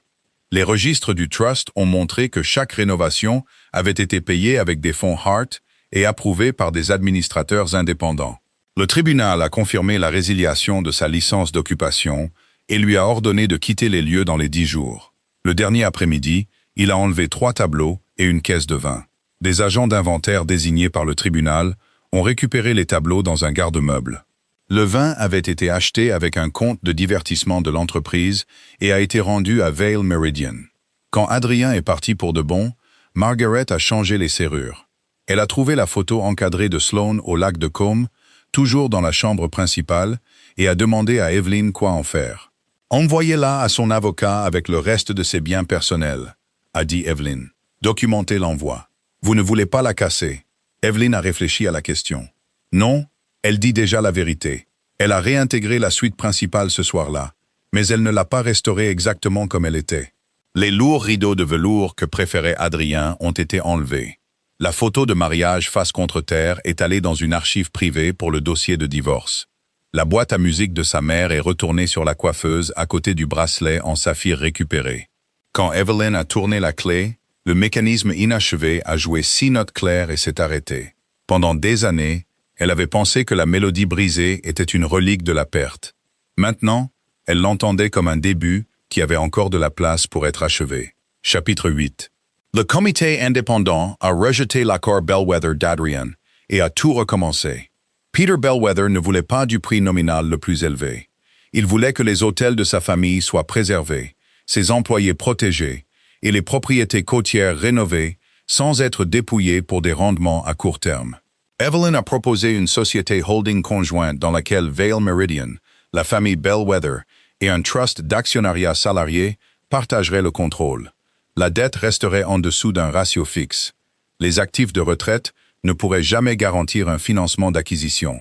2 sièges au conseil seraient élus par les employés et toute vente d'une propriété historique nécessiterait une supermajorité. La proposition était moins glamour que l'empire d'Adrien. Elle était aussi finançable, sans une fausse garantie. 3 prêteurs ont concouru ouvertement. L'entreprise de Julian est restée en dehors du processus. Lorsque la Banque régionale et un fonds de pension canadien ont offert des conditions compatibles, le comité les a sélectionnés tous les deux. La transaction restructurée s'est conclue 4 mois après la cérémonie ratée de la salle de bal. À une simple table de conférence avec des représentants des employés présents. Il n'y a pas eu de fanfare. Evelyn préférait le son de vraies signatures sur des documents valides. Après la clôture, le conseil lui a demandé de rester présidente exécutive de façon permanente. Elle a décliné le titre opérationnel et a recruté Camille Laurent comme directrice générale. Camille avait dirigé des hôtels sur 3 continents, négocié avec des syndicats en 4 langues, et avait un jour quitté une chaîne rentable, parce que ses propriétaires refusaient de réparer des logements de personnel dangereux. « Vous pourriez garder le poste », a dit Camille. « Je pourrais », a répondu Evelyn. « Mais l'entreprise a besoin du meilleur opérateur, pas de la personne dont la famille possède le plus grand bloc d'actions. » Evelyn a accepté le rôle de présidente non exécutive, sous réserve d'une élection annuelle par le conseil. Elle s'est concentrée sur la stratégie de capital, la réparation de la fondation et le trust d'actionnariat salarié.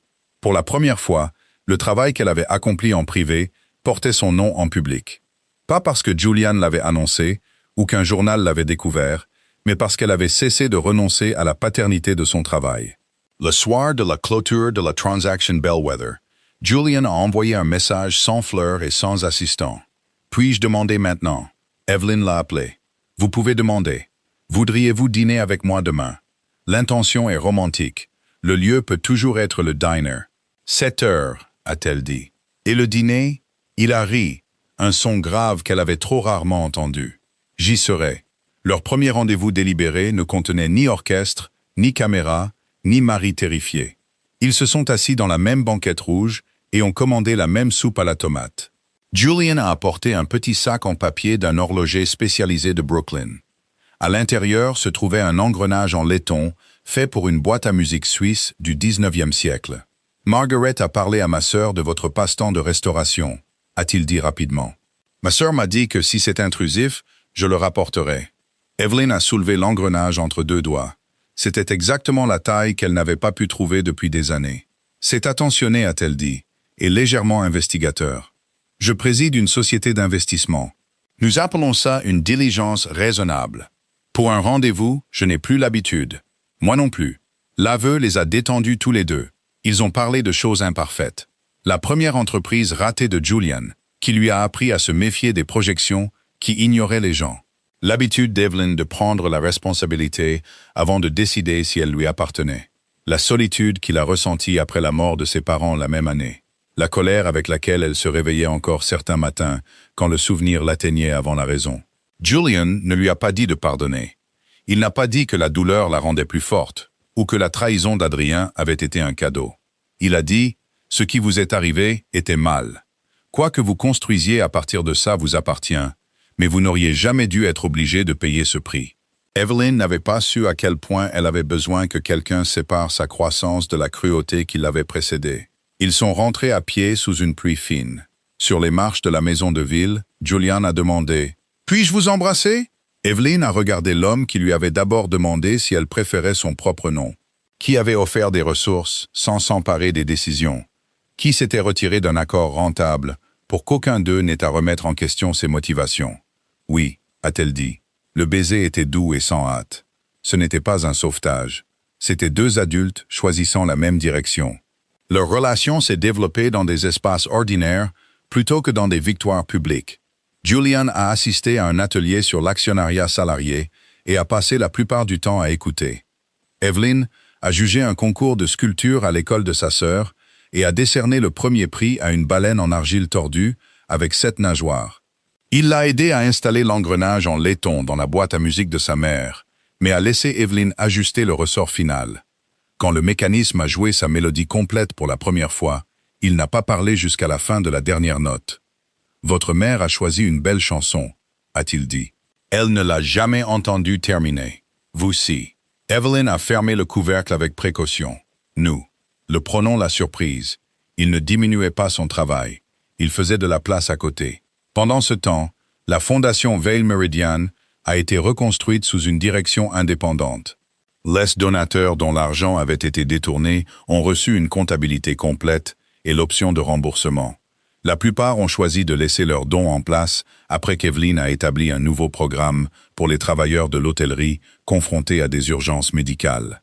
Nommé non pas pour un dirigeant, mais pour les employés eux-mêmes. La première subvention a payé les soins dentaires du fils de la superviseure de Boston. Evelyn a rendu visite à la famille en privé. La superviseure l'a reconnue et s'est mise à pleurer. « Vous vous êtes souvenu », a dit la femme. « Vous n'auriez jamais dû avoir besoin que je me souvienne », a répondu Evelyn. « Le système aurait dû fonctionner. Nous le faisons fonctionner. C'est devenu la mesure de sa nouvelle vie. Pas la force de la chute d'Adrien, mais le nombre de personnes qui n'avaient plus à dépendre de la miséricorde privée d'une personne puissante. » Chapitre 9. 8 mois après le premier gala, les procureurs ont levé les scellés sur les actes d'accusation. Adrien a été inculpé de fraude bancaire, de fraude électronique, de vol sur un compte de prestations aux employés, d'obstruction, de vol d'identité et de complot en vue de détourner des fonds caritatifs. Leonard Pike et Gavin Holt ont plaidé coupables et ont accepté de témoigner. L'homme qui a suivi Mia a admis que le bureau privé d'Adrien l'avait payé pour l'effrayer et la réduire au silence. Sloan a été inculpé de complot, de fraude électronique, de vol de biens du trust et de falsification de dossiers de fournisseurs. Son avocat a obtenu une recommandation réduite parce qu'elle a remis des messages et des dossiers financiers. Mais l'accord exigeait un plaidoyer de culpabilité, une restitution et un témoignage véridique. Il n'effaçait pas sa responsabilité. Adrian a continué d'insister pour un procès, jusqu'à ce que les procureurs produisent un enregistrement du téléphone de Sloan. Dans celui-ci, il lui ordonnait de déplacer de l'argent de Mercer Creative, de détruire une clé USB et de prétendre qu'Evelyn avait approuvé la garantie pendant leur mariage. Sloan a demandé ce qui se passerait si Evelyn prouvait le contraire. Adrien a répondu « Elle ne le fera pas. Elle préférerait saigner en privé plutôt que de m'embarrasser en public. » Il a plaidé coupable 3 jours plus tard. Avant la sentence, il a demandé à rencontrer Evelyn par l'intermédiaire de leurs avocats de divorce. Nora a conseillé qu'elle ne lui devait rien. Evelyn a accepté une seule vidéoconférence contrôlée, parce qu'elle voulait entendre s'il pouvait enfin parler sans lui demander de porter le résultat. Adrien est apparu depuis un centre de détention dans un uniforme simple. Sans vêtements sur mesure et une pièce arrangée autour de son importance, il semblait plus petit, mais pas transformé. Ses premiers mots furent une tentative de charme. « Tu as l'air bien, Evie. Je m'appelle Evelyn. » Il a tressailli. « Je sais. Je voulais seulement dire que je suis désolé. » Elle a attendu. Sloan m'a manipulé. Il a continué. Elle voulait l'appartement, les bijoux, le statut. Elle a poussé l'acquisition parce qu'elle voulait que je sois plus grand que Cross. J'ai perdu la perspective.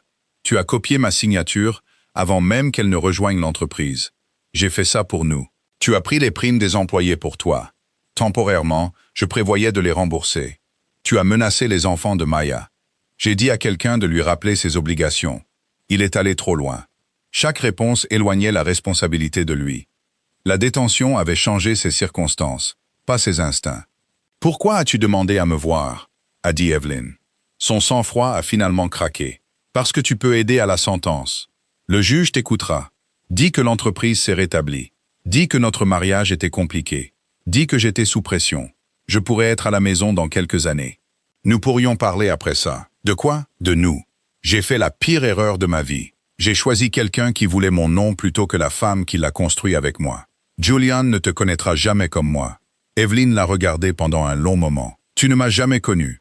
Tu connaissais ce que je réparais, ce que je pardonnais et ce que je gardais secret. La première fois que j'ai arrêté de faire ces choses, tu m'as traité d'étrangère. Je t'aimais. Peut-être que tu aimais l'abri que je fournissais, mais tu as essayé de le brûler, parce que tu pensais que je ne pouvais pas vivre en dehors. Il s'est penché vers la caméra. Ne me laisse pas ici. Je ne suis pas la raison pour laquelle tu es là.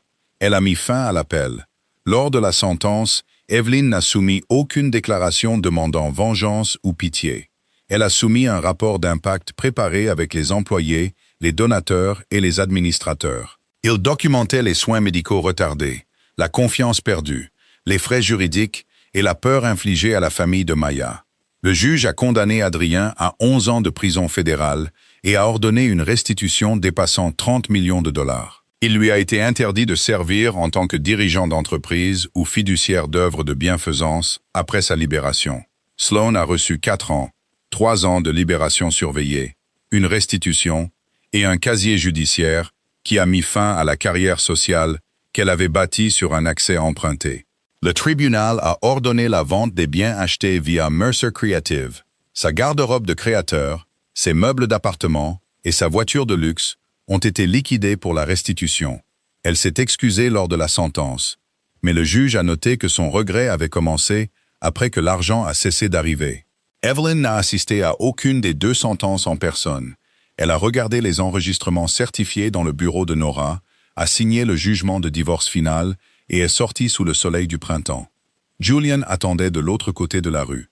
Pas parce qu'elle lui avait demandé, mais parce qu'il connaissait la date et offrait sa présence sans pression. Il tenait 2 tasses de café. « Est-ce que c'est fini ?» a-t-il demandé. « La partie légale l'est. Et le reste ?» Evelyn a pris une tasse. « Le reste n'est pas quelque chose à finir. C'est quelque chose à vivre. » Ils ont marché vers le parc. Elle n'a pas regardé en arrière vers l'immeuble de Nora ou le palais de justice au-delà. Adrien avait un jour cru que son calme signifiait qu'elle resterait disponible pour toujours. Un service d'urgence pour la vie qu'il ne cessait d'endommager. Son silence lui appartenait maintenant. Ce n'était pas une reddition, c'était la paix. Chapitre 10. 1 an après qu'Adrien a abandonné Evelyn sous les lustres du musée, le Hyun a de nouveau organisé le bal de la Restauration. La salle de bal était presque la même. Des peintures murales conservées brillaient au-dessus de l'escalier. L'orchestre s'accordait sous le balcon sculpté. La neige dessinait les hautes fenêtres, mais le mur des sponsors ne portait plus le seul nom de Vail Meridian. Il listait le Trust d'actionnariat salarié Bellwether, la Fondation reconstruite et une nouvelle initiative, appelée le Centre Hart, pour le capital éthique. Le centre formait des administrateurs d'organismes à but non lucratif, des représentants des employés et des successeurs d'entreprises familiales, pour reconnaître les types de défaillances de gouvernance qui avaient presque détruit Vail Meridian. Sa première bourse a été nommée en l'honneur de Maya Chen. Bien que Maya n'ait accepté qu'après qu'Evelyn a promis que le programme soutiendrait les lanceurs d'alerte plutôt que de la transformer en un symbole pour les discours. Evelyn est arrivée en tant qu'Evelyn Hart. Elle avait choisi de reprendre son nom de jeune fille après le divorce. Pas parce que le mariage l'avait entachée, mais parce que le nom Hart la reliait à des femmes dont Adrien avait essayé de gager le travail comme s'il lui appartenait. Sa mère avait protégé les bijoux. Sa grand-mère avait protégé la maison. Evelyn avait protégé les gens à l'intérieur d'une entreprise, qui avait ensuite repensé la protection pour qu'elle ne dépende pas d'elle seule. Julian l'a rejointe dans le hall d'entrée. Ils étaient ensemble depuis 10 mois, assez longtemps pour que les journaux se désintéressent et que leur vie devienne réelle. Il savait qu'elle prenait son thé sans sucre, mais ajoutait du miel quand elle ne pouvait pas dormir. Elle savait qu'il lisait des rapports d'investissement en écoutant du jazz horrible et gardait secrètement chaque carte de remerciement faite à la main par les élèves de sa sœur. « Est-ce que ça va » a-t-il demandé. Il demandait toujours. Il ne supposait jamais la réponse. « Ça va » a dit Evelyn. « Je pensais que cette pièce pourrait ressembler à la sienne. Ce n'est pas le cas. » À qui ressemble-t-elle alors? Elle a regardé les stagiaires du musée guider les invités vers les galeries restaurées. Plusieurs employés de Vail Meridian se tenaient près de la scène en tant que propriétaires votants de l'entreprise. Peter Bellwether se disputait joyeusement avec Camille pour savoir si l'orchestre devait jouer du Gershwin. Les enfants de Maya examinaient une statue de marbre avec le sérieux de détective. « À personne », a dit Evelyn. « C'est pour ça qu'elle est sûre. » Pendant le dîner, le musée a annoncé que sa dotation pour la conservation avait atteint son financement complet. Le directeur a demandé à Evelyn de parler. Elle est allée au micro, sans mari à ses côtés, et sans besoin de se faire plus petite. La restauration est souvent mal comprise, a-t-elle dit à la salle. Ce n'est pas l'acte de faire paraître un objet intact. Une bonne restauration respecte la fracture, préserve la vérité et donne à l'œuvre assez de force pour continuer. Les institutions exigent la même honnêteté, les gens aussi. Elle n'a pas mentionné Adrien. Il n'était plus le fait organisateur de son histoire.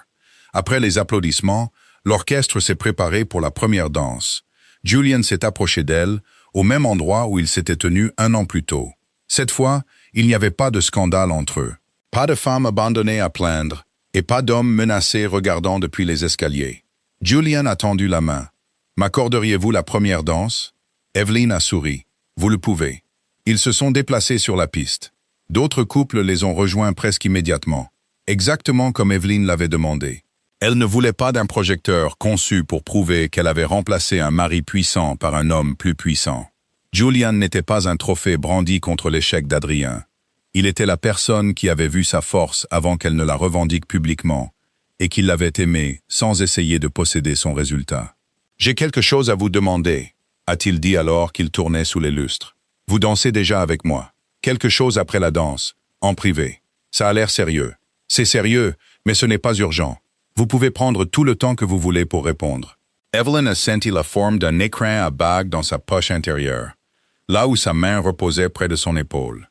Julian n'avait pas arrangé de caméra, ni enrôlé l'orchestre. Il ne transformerait pas une question en un piège public. « Demandez-moi maintenant, » a-t-elle dit doucement. Il a scruté son visage. « Êtes-vous sûr? » « Oui. » Ils se sont éloignés du centre de la piste vers la galerie de la serre où des rosiers d'hiver grimpaient sur un cadre en fer. La musique continuait au-delà des portes. Julian a sorti une petite boîte bleue, mais ne l'a pas ouverte immédiatement. « Evelyn, je ne veux pas compléter votre vie. Elle est déjà entière. Je veux partager les disputes, les conseils d'administration difficiles, la soupe dans un bol ébréché, la musique inachevée, et quels que soient les sommets qui viendront après ceux que nous pouvons voir. Voulez-vous m'épouser ?» Elle a pensé à Adrien, utilisant le mariage comme une licence pour occuper, emprunter et définir. Puis elle a pensé à Julian, sur les marches du musée, attendant sa réponse, avant d'ouvrir une portière de voiture. Devant son bureau, attendant la permission d'entrer. À travers des mois de conflit, attendant sans retirer son attention. L'amour avec lui n'avait jamais exigé la disparition. « Oui », a-t-elle dit, avec une condition. Son expression est devenue solennelle. « Dites-la. Nous continuons de choisir. Nous ne traitons jamais une promesse comme une permission d'arrêter de demander. » D'accord. C'est seulement alors qu'il a ouvert la boîte. La bague tenait un saphir d'un bleu profond, dans une monture moderne. Pas une copie du bracelet de sa mère, et pas un remplacement pour celui-ci. Evelyn a ri en voyant la couleur. « Trop proche ?» a demandé Julian. « Je peux la changer. » « Non, celui-ci n'est ni hérité, ni emprunté, ni volé. C'est une question à laquelle j'ai répondu. » Il l'a placé à son doigt. Ils sont retournés dans la salle de bal sans annonce. Maya a remarqué la première et a serré Evelyn dans ses bras. Camille a exigé du champagne. Peter Bellwether a insisté pour que l'orchestre rejoue la valse. Bientôt, la nouvelle s'est répandue dans la salle. Pas comme une déclaration d'entreprise, mais comme une joie passée de personne à personne. Des mois plus tard, Evelyn et Julian se sont mariés dans le jardin de la maison de ville. Margaret portait les alliances. La sœur de Julian a rempli la terrasse de sculptures d'étudiants, y compris la baleine à 7 nageoires. Les employés de Vail Meridian étaient présents en tant que collègues et propriétaires, pas comme des décorations pour une photo de direction. La cérémonie était assez petite pour qu'Evelyn puisse voir chaque visage. Elle portait le bracelet en saphir à son poignet droit et la bague de Julian à sa main gauche. L'un honorait les femmes qui avaient protégé un avenir pour elle. L'autre honorait un homme qui voulait construire un avenir avec elle. Après la cérémonie, Evelyn a ouvert les portes de la maison de ville sur la musique de la boîte qu'elle avait enfin restaurée. La mélodie a traversé les pièces que sa grand-mère avait sauvées. Passant devant le bureau, où les avocats avaient un jour signifié l'avis à Adrien, et entrant dans le jardin où personne n'était déplacé, pour que quelqu'un d'autre puisse se sentir choisi.